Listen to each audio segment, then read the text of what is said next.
அதே மாதிரி அறிவீட்டலும் கல்வியும் வர்சஸ் சமூக அரசியல் புனித அதிகாரங்கள் சொல்லி அதை பற்றி பேசுகிறார்.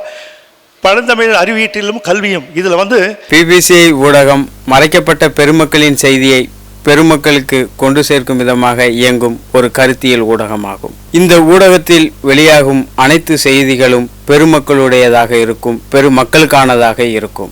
இந்த ஊடகம் சமூக மாற்றத்திற்காக தொடர்ந்து இயங்க பிபிசி ஊடகம் பெருமக்களின் குரலாகவும் கண்ணாகவும் தொடர்ந்து இயங்க கீழ்கண்ட வங்கி கணக்குக்கு உங்களுடைய பங்களிப்பை தொடர்ந்து தாருங்கள். எங்களோடு சேர்ந்து சமூக மாற்றத்திற்காக தொடர்ந்து பங்களிக்க வாருங்கள். கைகோர்ப்போம், சமூக மாற்றத்தை ஏற்படுத்துவோம். நன்றி.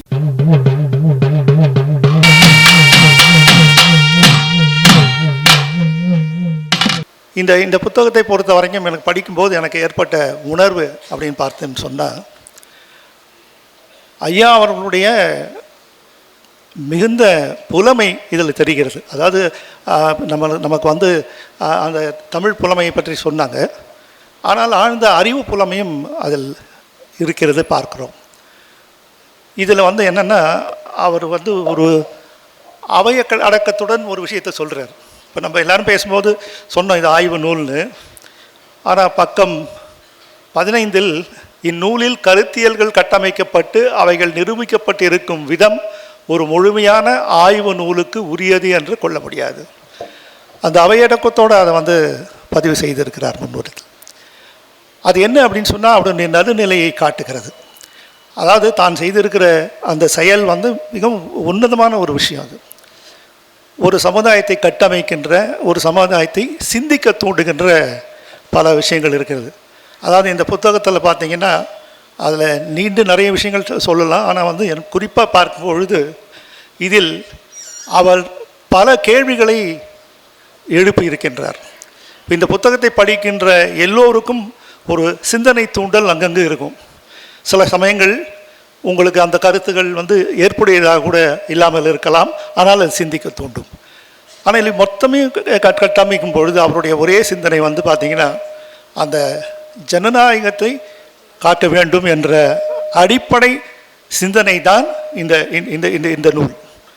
அதாவது நமக்குள் வேறுபாடுகள் இருக்கலாம், ஆனால் கருத்து சுதந்திரம் வேண்டும். இந்த கருத்து சுதந்திரம் சொல்லும் பொழுது நமக்கு தமிழ் கூறும் நல்லுலகத்துக்கு பல சிறப்புகள் உண்டு. இந்த சிறப்புகளை நாம் என்ன செய்து கொண்டு இருக்கிறோம் பார்த்தீங்கன்னா, நமக்குள்ளேயே பேசி கொண்டு இருக்கிறோம். இப்போ நாமே வந்து பார்த்திங்கன்னா தமிழ் உலகத்தில் நாம் பல விதமான விவாதங்கள் எல்லாமே வைக்கிறோம்.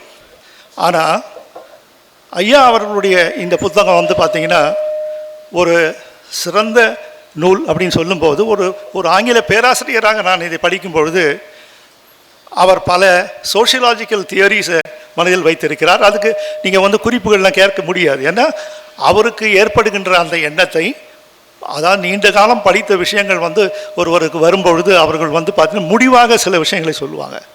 இதில் நிறைய ஜென்ரலைஸ்டு ஸ்டேட்மெண்ட்ஸ் இருக்குது. நீங்கள் வந்து பார்த்தீங்கன்னா அதெல்லாம் ஆய்வுக்கு உட்படுத்தணும்னு சொல்லுவாங்க. ஆனால் அதை விட இதில் முக்கியமாக பார்க்க வேண்டிய விஷயம் என்னென்னா, அவர் எல்லா தளத்தையும் வந்து பார்த்துருக்கிறார். அதுக்கு ஒன்றுமே இல்லை. இதுக்கு சான்று வந்து பார்த்தீங்கன்னா பொருளடக்கத்தை மட்டும் பறிக்கிட. ஏன்னா இது வந்து அந்த புத்தகத்தை மொத்தமும் அதில் வந்து நீங்கள் புரிந்து கொள்ள முடியும். இந்த புத்தகம் பார்க்காதவங்க பார்க்கணும்னு சொல்கிறோன்னு. முதல் சாப்டர் வந்து அறிவீட்டலில் சமூகமும் கல்வியும்.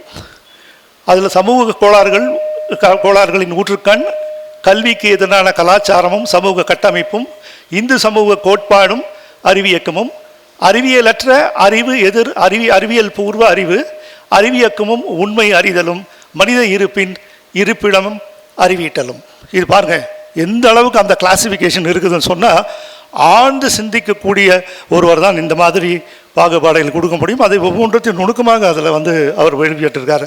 அதே மாதிரி அறிவீட்டலும் கல்வியும் வர்சஸ் சமூக அரசியல் புனித அதிகாரங்கள் சொல்லி அதை பற்றி பேசுகிறார்.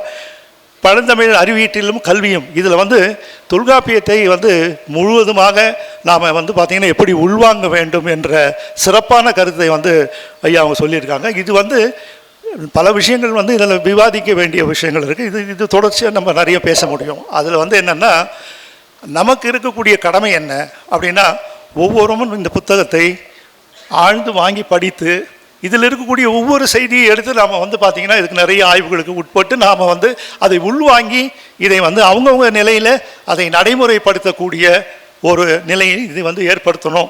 இது வந்து பார்த்திங்கன்னா இந்த நிகழ்வு வந்து ஒரு சரித்திர புகழ் வாய்ந்த ஒரு நிகழ்வாக அமைந்திருக்கிறது. காரணம் என்னென்னா, யாருமே பேசாத ஒரு தளத்தை வந்து ஐயா அவர்கள் வந்து எடுத்திருக்காங்க. இதில் வந்து